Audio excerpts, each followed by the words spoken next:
A judge rules the CDC cruise ship guidelines must stay in place. We break down what that means for you. Plus, a Brevard County teen defies the doctors as she's able to walk once again. It's a story you'll see only on Fox 35 News at 10. I'm Danielle Knox. Watch Good Day Orlando right here on Fox 35.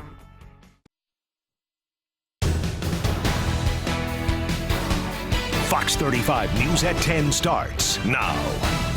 Now on Fox 35 News, protesters say they're going to make a statement by sailing down to Cuba. A 15-year-old breaks her spine during a tragic show jumping event. Doctors feared she'd never walk again, but she knew she'd one day get back in the saddle.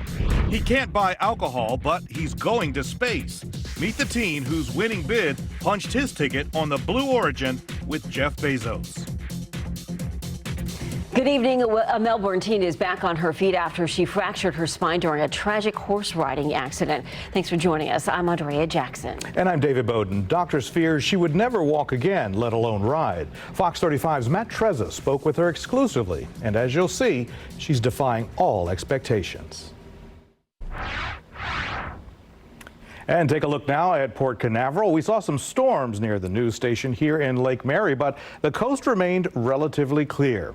And I'm live here in the Fox 35 Storm Team Center, News Center, and with Fox 35 Storm Team meteorologist Allison Gargaro. And we saw those rain clouds come in today, and we saw some rain. We're going to need the umbrellas for the rest of the week, aren't we? Oh, yes, you are, because you thought the coverage was a lot today, especially the folks out in Volusia County saw a ton of lightning, but the coverage is going to be even greater as we head into your Monday, Tuesday, as well as on Wednesday. This was a look at the radar a little bit earlier today. We were seeing very heavy rain in this cell that was moving through Volusia County, and we saw that just to the west of the I-4 corridor as well. Allison, thank you. We've got a news alert tonight. Catastrophic floods have hit parts of Western Europe, and some leaders say it should be a wake-up call about the problems dealing with climate change. So far, 188 people are dead and dozens more are missing. Rescue workers had to carry out thousands of missions trying to save people from being washed away. Those who survived jumped into action to help with combing through the rubble. We come from a town nearby, and the moment we saw the first pictures, we realized that the people here will need a lot of help because all this rubble you can see in the background won't be gone in one day.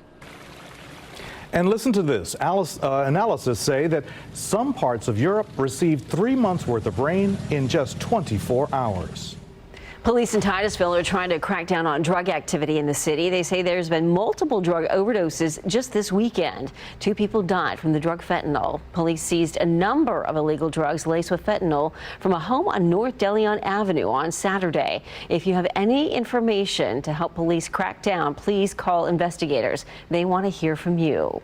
And a man facing animal cruelty charges is accused of using a machete to slash a dog several times in New Smyrna Beach. Thankfully, the dog survived after emergency medical care. Deputies say Richard Nelson originally told them the dog attacked him and he was defending himself. However, surveillance video shows the dog growl at Nelson and then him charging at the dog. Right now, the FBI and Polk County deputies need your help finding a man accused of participating in the protests on January 6th at the Capitol. They're looking for 21-year-old Jonathan Pollock from Lakeland. The FBI says he's suspected of hurting 3 officers. They believe he could be involved in 3 different assaults. Anyone with information on his whereabouts is asked to call deputies. COVID-19 cases in the U.S. are trending back up, and health experts are encouraging people to get vaccinated to help stop the spread.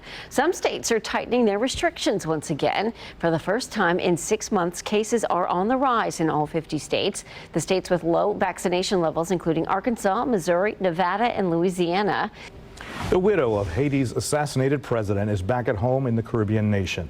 She was shot in the July 7th attack that killed her husband. Haiti's interim prime minister and other officials greeted her at the airport in Port-au-Prince. The president's funeral is set for this coming Friday. Play turned into panic when a shooting outside the Washington Nationals baseball stadium sent fans, players, and coaches running for cover. The sixth inning scare happened at last night's game against the San Diego Padres. Police say the shooting involved people in two different cars. Two men believed to have been involved showed up a short time later at the hospital with gunshot wounds, and one woman who was attending the game was also shot, caught in the crossfire. She was found by police as they were investigating outside the stadium. The Nats manager says this incident is definitely having an impact on him and the team. I love this city. You know, the city is my home. It can get crazy. We all know that. And we all want to feel safe. I can tell you that inside this ballpark, I feel safer than ever. D.C. police say they have stepped up security around the ballpark where crime has spiked in recent weeks. Jeff Bezos' Blue Origin's mission is ready to launch and will be carrying the youngest person ever to travel into space. 18-year-old physics student Oliver Damon will get the opportunity after his father's auction bid won him a seat on New Shepard, the space capsule. Now, the capsule is completely automated, but there is still some preparing to be done. Our training is comprehensive and gets the crew prepped for everything they need to know about the vehicle. Our astronaut training program is fully compliant with FAA requirements for crew and spaceflight participants. Liftoff is scheduled for Tuesday. Next up, the battle between the CDC and Governor DeSantis heats up once again. A federal court reversing a ruling. Now all cruises have to follow CDC guidelines once again. We'll break down what that means for you after the break. Plus, some protesters say they want to show their solidarity with the people of Cuba by sailing to the island. We've got that and more coming up in store for you right here on Fox 35 News.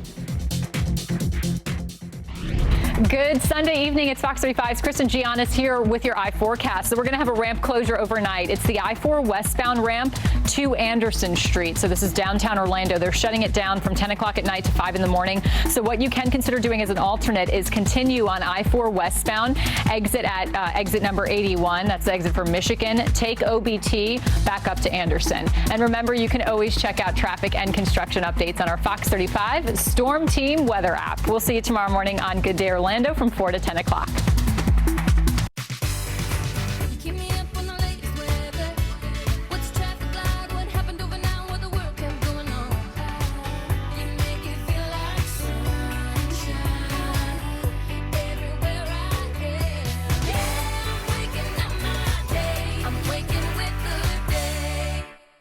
The Fox 35 News app is driven by Toyota of Orlando and Toyota of Claremont. Good evening. We are tracking the tropics for you right here in the Fox 35 Storm Center. No tropical activity is expected over the next 5 days. That's all thanks to the Saharan dust that continues to make its way off the coast of Africa. That's great news. Shopping for your luxury vehicle has never been easier. Visit LexusOfOrlando.com. Stay ahead of the storm.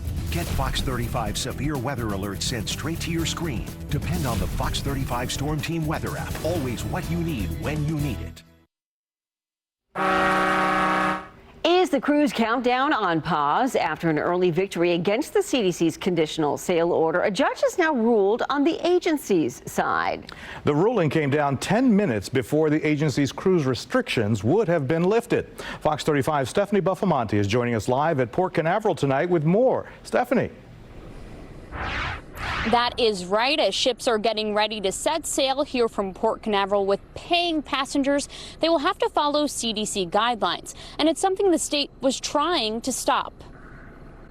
A win for the CDC today as cruise restrictions will stay in place. A federal appeals court panel sided with the CDC in its legal battle with Florida over COVID-19 guidelines for cruises. The decision coming just before midnight Saturday. Fox Business contributor Gary Kaltbaum weighing in. It means the CDC gets to oversee everything and regulate everything, and you have a cruise industry, which, by the way, to Florida is a measly $55 to $60 billion economic impact, has to now, whatever the CDC wants, they get at this juncture. This has been going on for months. The CDC rolled out a plan to allow cruising to resume under restrictions, and Florida fired back with a lawsuit claiming the process to allow cruising from the state was hurting the multi-billion-dollar industry's bottom line.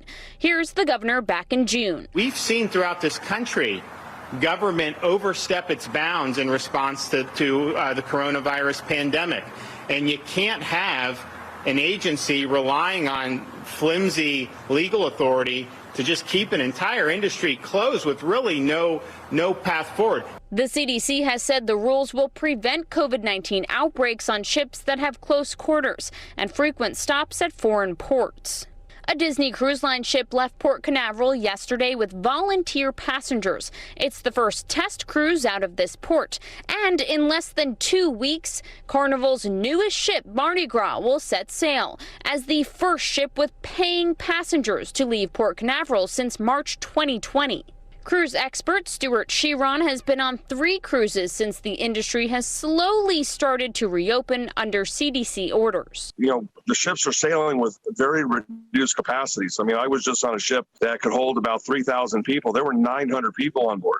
He advises if you want to sail, getting vaccinated will make it much easier. It would not be a good time for non-vaccinated passengers. Now, children are a different, it's a different situation. Now, experts tell me they expect this legal battle involving the cruise industry to continue. I reached out to the governor's office, but haven't heard back yet. Reporting live from Port Canaveral, Stephanie Buffmonti, Fox 35 News. Stephanie, thank you. Caught on camera, people on the East Coast received quite a light show in the sky last night. Parts of New York and New Jersey hit with severe thunderstorms and lightning in the sky. People in the area were able to capture 2 rare streaks across the sky. Well, some parts of Central Florida may have gotten their own light show today. Absolutely. Fox 35 Storm Team meteorologist Allison Gargaro joins us now live. And Allison, is anything today is just kind of a sneak peek of what we're going to see through the week? Oh, yes. It's going to be very, very telling. If you got a lot of rain and lightning in your area, well, it's most likely going to return as we head into your Monday through at least Wednesday of next week. Now, as of right now, we're not tracking the chance for any severe weather to be moving through, but some very strong storms bringing heavy rain and plenty of that cloud to ground lightning. I want to take you out to our futurecast model, what we could be seeing as we head into your Monday afternoon. So this is lunchtime, timestamp 12:30. We're going to be seeing the West Coast sea breeze really getting active, especially in north central Florida, but you can expect some isolated showers through downtown Orlando, Sanford, as well as Daytona Beach. But take a look at the collision of the sea breezes going to be just to the west of the I-95 corridor, so you can expect heavy downpours. Earlier today, we saw some areas getting 4 inches of rain within just a short amount of time. So that's going to be expected with the chance for some small hail as well as gusty winds. Like I mentioned, nothing's going to be severe, so the light green that you are seeing highlighted over our viewing area is the potential for some thunderstorms. As the severe storm threat level, it's a 0 out of 5. So at the very, very lowest, just a rinse and repeat from what we saw today, just a bit higher coverage. 79 degrees over International Drive right now. Not a cloud in the sky, a very lovely night. So make sure that you are ready. And if you're just visiting us for the week, maybe heading out to the theme parks, make sure you pack plenty of water and don't forget that sunscreen. Our sun is very intense this time of year. As we head into the end of the work week, though, those rain chances dropping down to 40% coverage, and that trend continues this weekend.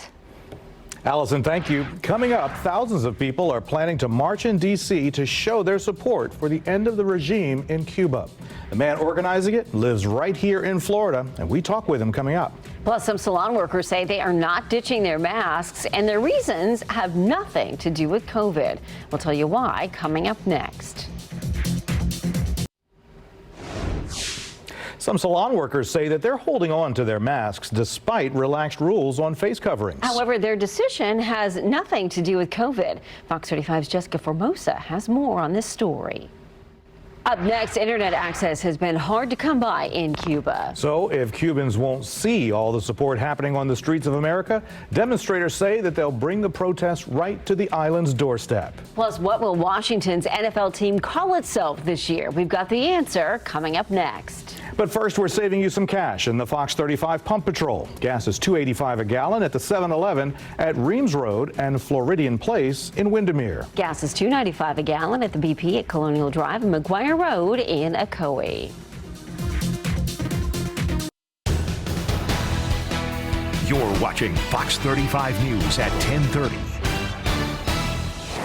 Rallies in support of the people of Cuba have been happening across the nation for a week now. Now, activists are working on a march for thousands of supporters in our nation's capital. Fox 35's Justin Matthews introduces us to one of the organizers from right here in Florida.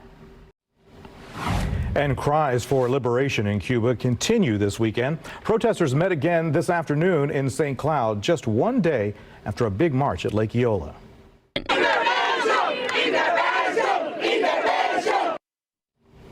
Activists here are calling on the Biden administration to do more to support Cubans, like restoring the internet. Today, hundreds of people went to church in St. Cloud to pray and show support for the people of Cuba. We are here to pray. We are here to ask God to mercy about Cuba, to love about Cuba, and to a change in the spiritual life in Cuba, and a change in the political life in Cuba. So it's our hope. Supporters of Cuba plan to take part in a flotilla tomorrow. They plan to sail from South Florida to the U.S.-Cuba maritime border. Supporters want to send a message to people in Cuba that they are with them. Organizers say they will set sail from South Florida if 100 boaters show up to help them fight for freedom. The purpose is just stay on the border, no trespassing, just stay on international water, and just let the Cuban people know that we're also fighting for their freedom, so that can be once and for all a free country. The Department of Homeland Security says boaters that enter Cuban waters could be fined. For the very latest on the protests, including any updates from Washington, D.C., download the Fox 35 News app and turn on your notifications. It's available in both the App Store and Google Play, and it's free. The Orlando Pride are still looking for their first win this month. After a hot start, they have 2 losses and a draw in their last 3 games. The ladies just stepped onto the pitch in Portland. Right now, it's all tied very early on. We will have the final score and highlights for you tomorrow morning on Good Day Orlando. And the Washington football team is keeping their temporary name for one more year. But it appears the NFL franchise is closer to a new nickname and logo. Fox 35's Matt Napolitano reports. Matt, thank you. Coming up, so what did you do for your birthday when you were a kid? Gather a whole bunch of friends around and play in the backyard, but one thing I didn't do was I can confidently say I had no trash-themed parties. We'll tell you why this young lady celebrated her birthday with garbage trucks coming up next. Fox 35 News is brought to you in part by Morgan & Morgan.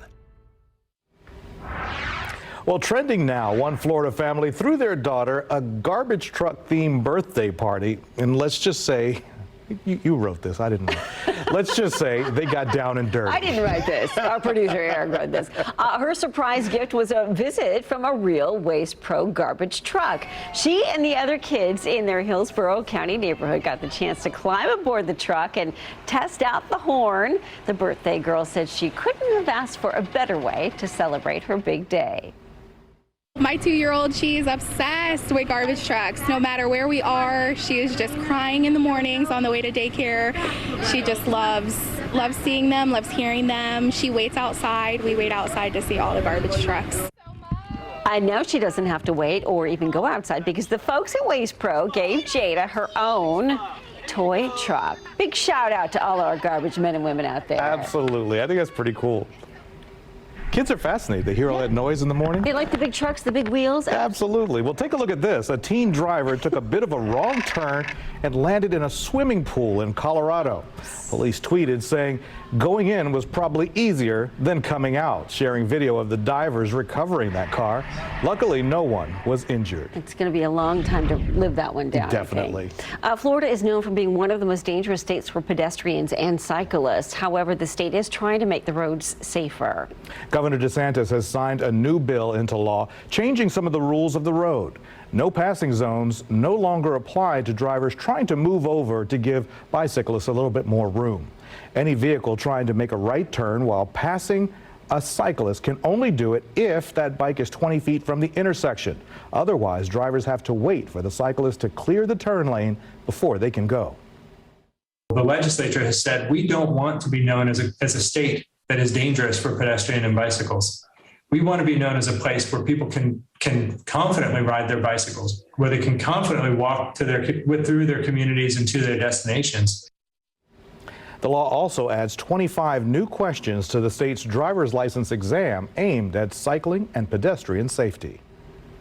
Coming up, there's a reason they say honesty is the best policy. One foster mom was having trouble finding a home for this hound, but when she advertised how much of a problem child he was, thousands of people came calling. We'll show you why coming up next. The future of television has arrived. Next Gen TV is here with stunning video, movie theater quality sound, enhanced voice clarity, and interactive features, all upgradable for the future.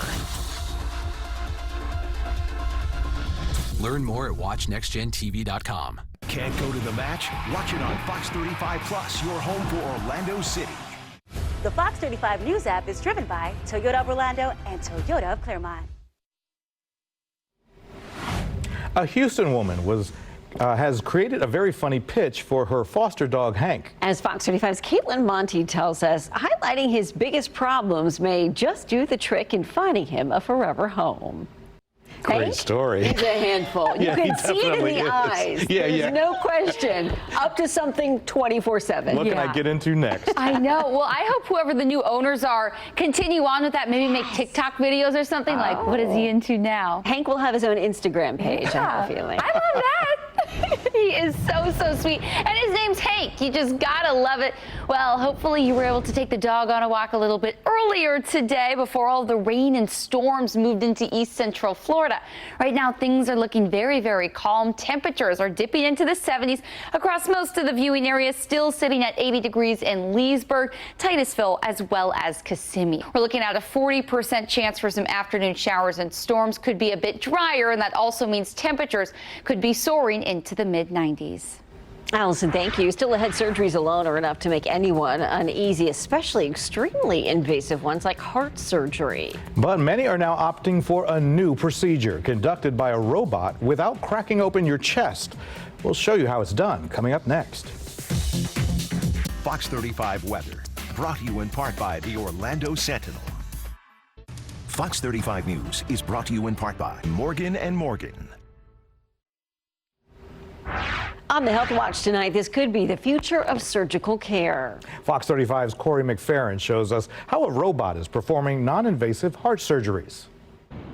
And that was Corey McFerrin reporting. Stay right here on Fox 35. Storm Team meteorologist Allison Gargara will have your final forecast right after the break. The Fox 35 News app is driven by Toyota of Orlando and Toyota of Claremont. From light to dairy-free, our investigation into low-calorie ice creams. Are they as guilt-free as they seem? Monday at 2 on Fox 35. I hope everyone had a great weekend. We are going to be starting off your work week on a dry note, but then afternoon storms are going to be moving in anywhere from 60 to 70% coverage over the next few days. But it will be hot and humid. Heat indices are going to be well into the triple digits Wednesday through at least Friday of next week. So make sure that you are staying hydrated and weather aware. Don't forget to download the Fox 35 Storm Team weather app to track any of those storms throughout the rest of your week right on your phone. Allison, thank you, and thank you for watching. The news never stops on fox35orlando.com. Have a great night.